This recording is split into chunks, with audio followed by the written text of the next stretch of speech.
अब एक जगह हम कहीं इलाज करने गए थे, तो वहाँ पर कुछ ज़्यादा काम था, तो हम वहाँ पर रात को रुक गए। और जब सोने का समय हुआ, तब वहाँ पर कुछ लोग हमसे बतराने लगे। खाट में लेटे थे, तो बात चालू हो गई, बतराए। तो एक भाई ने पूछा कि भैया, आपको शायद पता होगा, आपने तो बहुत सारी बुक पढ़ी हैं, किताब पढ़ी, शास्त्र पढ़े हैं, तो क्या आप बता सकते तुम्हारे एक प्रश्न का उत्तर दे सकते, तो मुझे बताओ भैया। अगर हमको आता होगा तो जरूर बताएंगे। तो उन्होंने पूछा कि भैया, ये सपना क्या है जो हम रात में सपना देखते हैं, कि हम रात में तो हम किसी के पास चले गए, किसी से बात करने के लिए चले गए, या कहीं ऐसी जगह घूम रहे हैं जो कभी हमने देखी ना थी। तो ये मतलब होता क्या है? तो भैया बोले कि मैंने कई लोगों से पूछा, तो बताते हैं कि हमारी आंखें निकल के जाती है और रात में घूमती है, हमारा शरीर पड़ा रहता है, आंखें घूमती है रात में। मैंने कहा, भैया ऐसा कुछ नहीं है। देखो सपना क्या है, सपना एक ऐसी स्थिति है जो हमारे मन की चेतना होती है।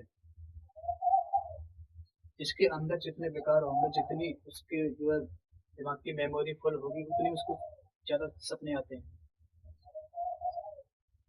सपना कोई ऐसी स्थिति नहीं है कि हमारी आत्मा निकल कर जाएगी और वो संसार में घूमेगी, यहाँ जाएगी वहां जाएगी।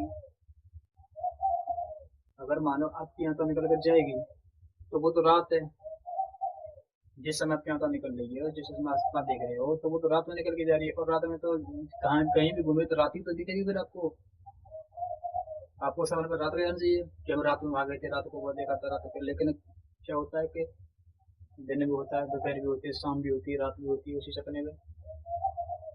अगर आत्मा उसी से निकलती तो फिर रात ही होती। तो भैया ने पूछा, भैया इसका फिर सही उत्तर क्या है? मैंने कहा, भैया इसका सही उत्तर ये है कि आत्मा कहीं नहीं निकल के जाती। आत्मा निकल जाए तो फिर तो शरीर मर ही जाएगा, फिर तो शरीर मृत है, सांस ही बंद हो जाएगी। इसका मतलब असली ये होता है कि हमारे मन की चेतना, हमारा मन, ये शरीर सो जाता है, लेकिन रात के समय में हमारा मन चलता रहता है। जो हम जागृत अवस्था में देखते हैं, सोचते हैं, तो हमें सब कुछ याद है, क्या सोचे नहीं करना सोच रहे। लेकिन सोने के बाद जो हमारा मन सोचता है, वो हमारे लिए सपना बन जाता है, उसे हम सपना बोल देते हैं।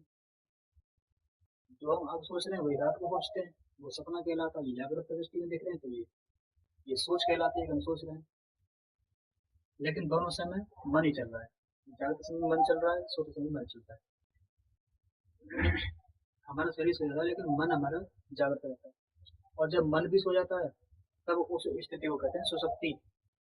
सुसुप्ति में मन भी सो गया, तन भी सो गया। अब एक ही चीज जागृत है, वो है आत्मा। सिर्फ आप जागृत हो, आत्मा जीवित है तो आपका शरीर भी जीवित है।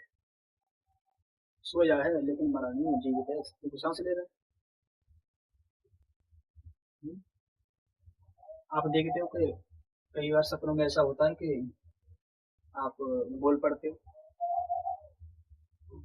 कोई हंसता है, कोई रोने लग जाता है, किसी का हाथ पैर चलने लग जाते हैं, कोई नींद में चलता है। क्यों?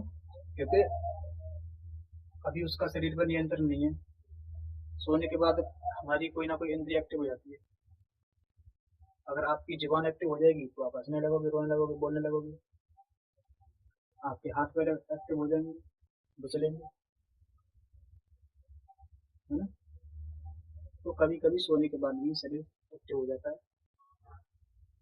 ऐसे ही हमारा मन भी सोते समय एक्टिव रहता है।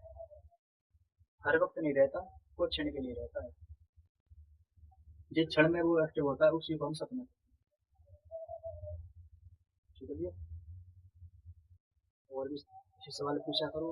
देखो आप हमसे पूछते हो, हमको अच्छा लगता है, और आपके द्वारा ही हमें कोई ज्ञान मिलता है, क्योंकि ज्ञान बांटने से ही बढ़ता है। ठीक है।